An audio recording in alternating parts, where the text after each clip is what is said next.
Anda masih bersama Kompas Petang, Saudara.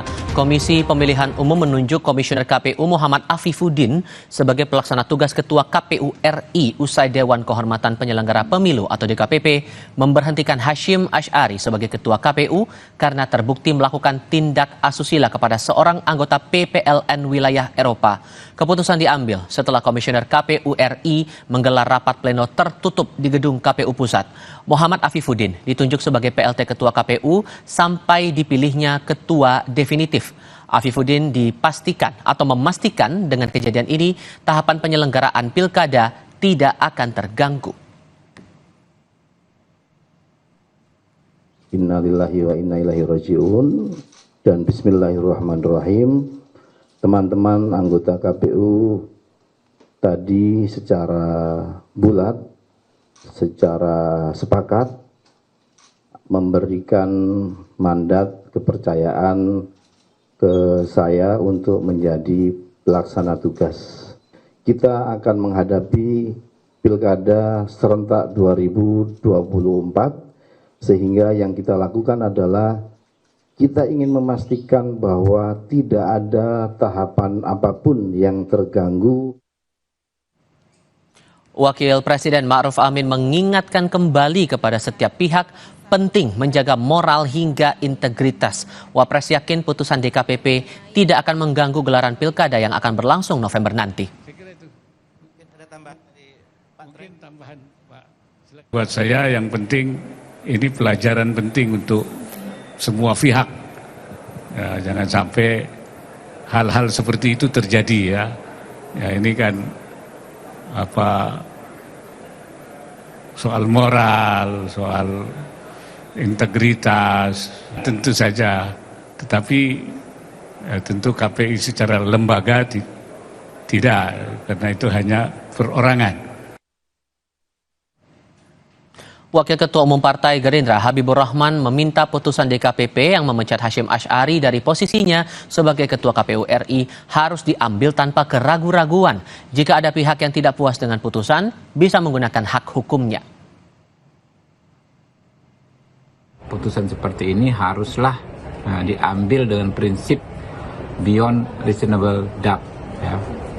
Jadi harus tanpa keraguan-raguan sama sekali. Harus berdasarkan pembuktian yang sempurna, berdasarkan setidaknya 2 alat bukti yang terang dan jelas. Ya. Tanpa itu semua, maka kami khawatir proses penjatuhan hukuman seperti ini justru akan bermasalah. Ya. Di lain pihak, pemerintah menghormati putusan DKPP mengenai pemberhentian Ketua KPU Hasyim Asy'ari. Presiden segera menerbitkan keputusan Presiden untuk menindaklanjuti putusan itu.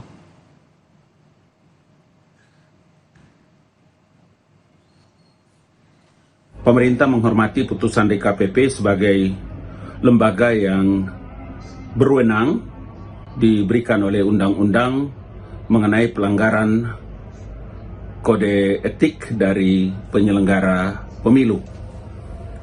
Mengenai sanksi pemberhentian tetap untuk Ketua KPU Hasyim Asy'ari oleh DKPP, insya Allah secepatnya akan ditindaklanjuti dengan penerbitan keputusan Presiden setelah putusan ini. Pemberhentian tetap kepada Tradu Hasyim Asy'ari. Beberapa jam usai dinyatakan terbukti terlibat tindak asusila oleh Dewan Kehormatan Penyelenggara Pemilu dengan sanksi pemecatan, Hasyim Asy'ari menggelar keterangan pers Rabu sore. Dalam pernyataannya, Hasyim justru melontarkan ungkapan syukur karena bisa terbebas dari tugas berat sebagai Ketua KPU. Pada kesempatan ini saya ingin menyampaikan, saya mengucapkan Alhamdulillah dan saya mengucapkan terima kasih kepada DKPP yang telah membebaskan saya dari tugas-tugas berat sebagai anggota KPU yang menyelenggarakan pemilu. Pada teman-teman jurnalis yang selama ini berinteraksi, berhubungan dengan saya, sekiranya ada kata-kata atau tindakan saya yang kurang berkenan, saya mohon maaf. Sementara dari pihak pelapor berterima kasih atas putusan DKPP. Tak mudah bagi pelapor untuk menyuarakan keberaniannya menjadi korban tindak asusila seorang ketua KPU. Hal ini sangatlah tidak mudah untuk saya. dari awal sampai sekarang ini saya mengalami ups and down yang cukup besar, yang dimana saya terkadang juga bingung. Di sini saya mau memberikan apresiasi yang setinggi-tingginya kepada DKPP yang sudah berani mengambil keputusan yang seadil-adilnya untuk kasus saya ini. Tindakan asusila terjadi di Den Haag, Belanda pada 3 Oktober 2023 saat Ketua KPU Hashim Asyari melakukan kunjungan kerja di Belanda. Ketua KPU juga terbukti memakai kendaraan dinas, penggunaan uang untuk membeli tiket pesawat, dan menggunakan uang negara untuk penginapan pelapor seharga 48 juta rupiah. Tim Liputan, Kompas TV.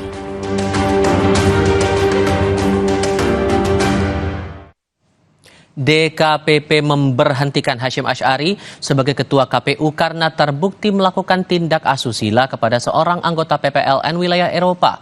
Hari ini Komisioner KPU Muhammad Afifuddin ditunjuk sebagai pelaksana tugas Ketua KPU. Kami akan berbincang bersama dengan dosen HTN maksud saya dan peneliti Posdem Universitas Andalas Ferry Amsari dan Ketua Komnas Perempuan Andi Yentriani. Selamat sore semuanya, apa kabar?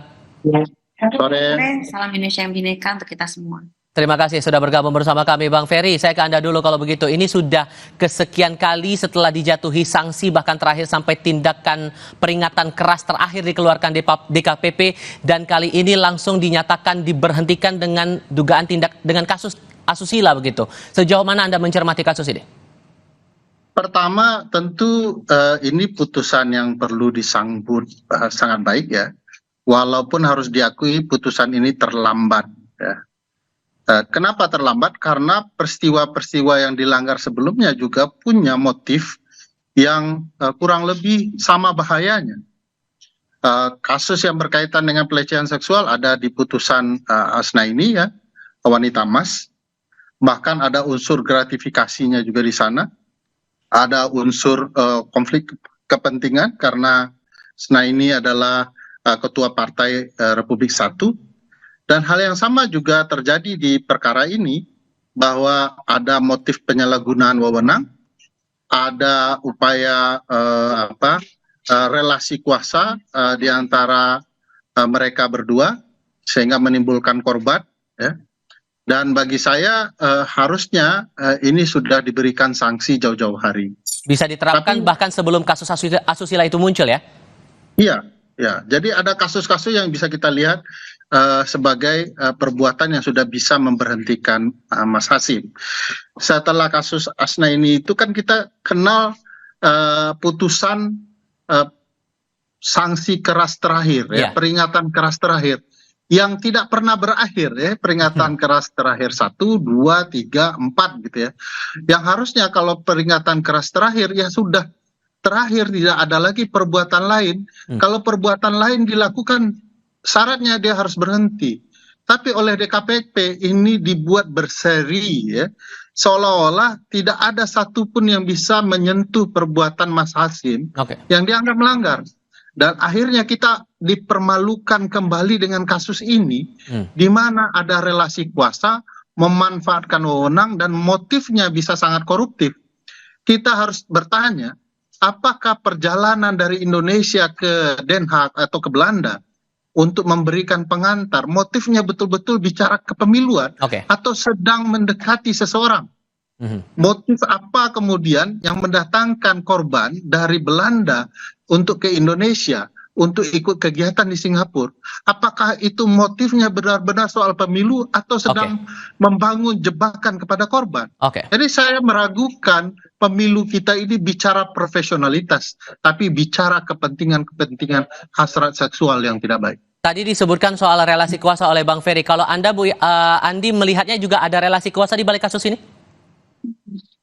Baik, tentunya kami di Komisi Nasional Anti Kekerasan Terhadap Perempuan atau Komnas Perempuan sangat mengapresiasi putusan yang diambil oleh DKPP ya. Dan ini adalah sebuah pernyataan yang sangat penting dalam upaya kita tadi membangun proses penyelenggaraan pemilu yang profesional tapi juga bebas dari kekerasan. Apalagi ini bukan kasus pertama dan juga bukan satu-satunya kasus nih, karena juga masih ada kasus-kasus lain ya yang dipantau oleh Komnas Perempuan yang terjadi mirip-mirip lah polanya gitu. Ada relasi kuasa yang timpang, penyalahgunaan kekuasaan, dan juga berbagai ruang-ruang telikung karena kuasa yang timpang itu.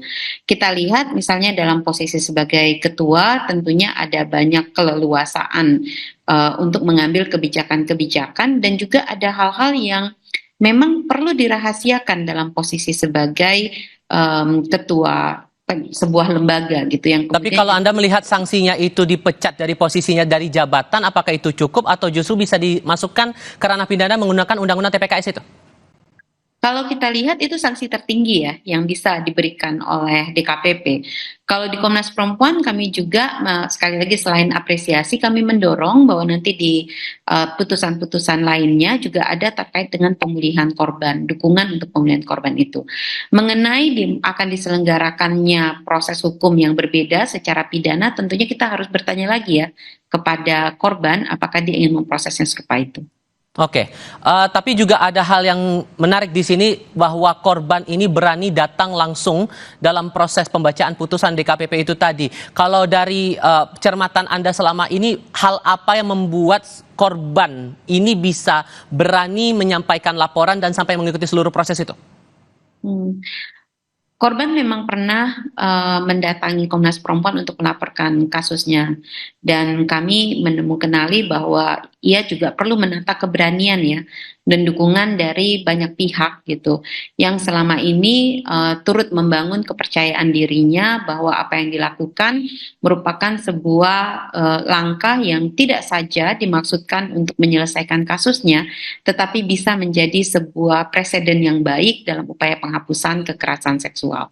Dukungan-dukungan seperti ini yang sebetulnya selalu dibutuhkan oleh korban dalam posisi apapun di dalam kasus-kasus, utamanya kasus kekerasan seksual dengan relasi timpang yang begitu besar. Oke, di balik kasus ini juga Bang Ferry kemarin Hasyim Asy'ari juga menyampaikan justru alhamdulillah begitu kepada publik setelah dijatuhi sanksi yang cukup berat begitu dipecat dari posisinya. Sejauh apa Anda merespon dari reaksi Hasyim saat tadi malam menyelenggarakan konvers? Ya, saya pikir reaksi Hasyim tidak lagi penting dalam ranah penegakan etik ya. Pelaku bisa saja bersikap apapun, tetapi sidang DKPP sudah bicara banyak hal, mengungkap banyak hal. Itu saja bagi saya sudah sangat penting dan sangat patut disyukuri. Saya sepakat bahwa kasus ini tidak sekedar di ruang etik saja, ya. Tetapi juga akan ada aspek hukum administrasi negaranya, ada aspek tindak pidananya tidak hanya soal kekerasan seksual, tetapi juga ada tindak pidana soal gratifikasi, soal penyalahgunaan anggaran yang bukan tidak mungkin bisa berkembang. Kita bisa mengungkap kecurangan pemilu kita bukan saja dari berbagai peristiwa yang sudah diungkap sebelumnya, tapi juga bisa dari perkara-perkara seperti ini. Anggap perkara ini adalah trigger penting untuk mengungkap problematika penyelenggaraan pemilu kita. Karena itu bagi saya penting untuk berterima kasih atas keberanian korban untuk melaporkan perkara ini, dan perkara ini menjadi titik awal penting menyadarkan publik bahwa penyelenggara pemilu kadang-kadang sangat mungkin ya menyimpang sangat jauh, dan ini jadi titik yang penting untuk mengungkap banyak hal. Oke, singkat saja. Berarti apakah Anda merasa ini akan mempengaruhi penyelenggaraan pemilu kita, terutama pilkada? Ya, tunggu, ini perlu hati-hati direspon. Pertama, begini, proses penyelenggaraan pilkada itu sudah berjalan dengan prosedur tertentu. Titik sentral penyelenggaraan pemilu kepala daerah ada di KPUD, di KPU daerah. Tugas KPU RI hanya supervisi dan lain-lain ya untuk memastikan penyelenggaraan benar dan baik. Jadi kalau kita kaitkan akan mengganggu proses penyelenggaraan tentu tidak akan sejauh itu. Tapi marwah penyelenggara pasti terganggu. Oke. Marwah penyelenggara akan jauh lebih terganggu ketika kita mengetahui bukan tidak mungkin hal yang sama juga dilakukan dengan berbagai KPU daerah. Karena apa yang terjadi ini jauh sekali ya. Nah. Ini antara Jakarta dan Den Haag. Bagaimana dengan Jakarta dengan daerah yang lain? Oke. Apakah peristiwa semacam ini juga terjadi? Karena mungkin saja korban belum berani bicara. Itu dia. Oke. Terakhir untuk Terakhir, Bu Andi, Anda melihat kasus ini, pelajaran apa yang perlu dipetik untuk bisa jangan sampai terjadi hal yang sama? Tapi betul yang disampaikan oleh Mas Ferry ini, karena kasus-kasus yang terjadi melibatkan penyelenggara pemilu itu tidak hanya di KPU pusat ya, tapi juga ada di daerah. Sekurang-kurangnya ada 2 kasus yang selain tadi kasus yang langsung terkait dengan ketua KPU, ada 2 kasus lainnya. Yang pertama di Manggarai Barat yang juga dilaporkan kepada Komnas Perempuan, dan saat ini ada satu lagi di Labuan Batu Selatan. Nah ini sesuatu yang memang sangat perlu ya kita cermati bersama, karena marwah penyelenggaraan pemilu ini dengan gratifikasi seksualnya, dengan tindakan-tindakan yang bertentangan dengan kode etik, tentunya akan membuat semakin banyak kecurigaan bahwa pemilu itu tidak diselenggarakan, termasuk pilkada serentak nanti tidak diselenggarakan dengan baik gitu. Nah, apa yang bisa dipelajari? Yang pertama, tentunya kami mendorong agar pihak KPU segera memperbaiki peraturannya. Ada peraturan-peraturan yang telah dicabut ya, yang misalnya dengan eksplisit menyatakan bahwa anggota KPU tidak boleh menikah dengan sesama penyelenggara KPU-nya, tidak menikah secara siri dan yang lainnya itu. Tapi juga memastikan adanya SOP untuk pencegahan dan penanganan kekerasan seksual di lingkungan penyelenggara pemilu, termasuk Bawaslu, KPU, dan juga DKPP. Oke, pencegahan itu yang paling penting di sini. Bu Andi, mewakili Komnas Perempuan, terima kasih. Bang Ferry juga terima kasih sudah hadir dalam diskusi KB. Selamat sore semuanya. Kompas Petang berlanjut, Anda akan bersama Nitya Anissa untuk paruh kedua program ini. Nitya? Ya, terima kasih Tifal. Informasi lain kami hadirkan di Kompas Petang usai jeda, saudara. Di antaranya mengenai Wali Kota Solo sekaligus Wapres terpilih yang gencar belusukan di Jakarta. Benarkah ini demi memuluskan sang adik, Kaesang, untuk maju Pilgub Jakarta? Simak informasi dan perbincangan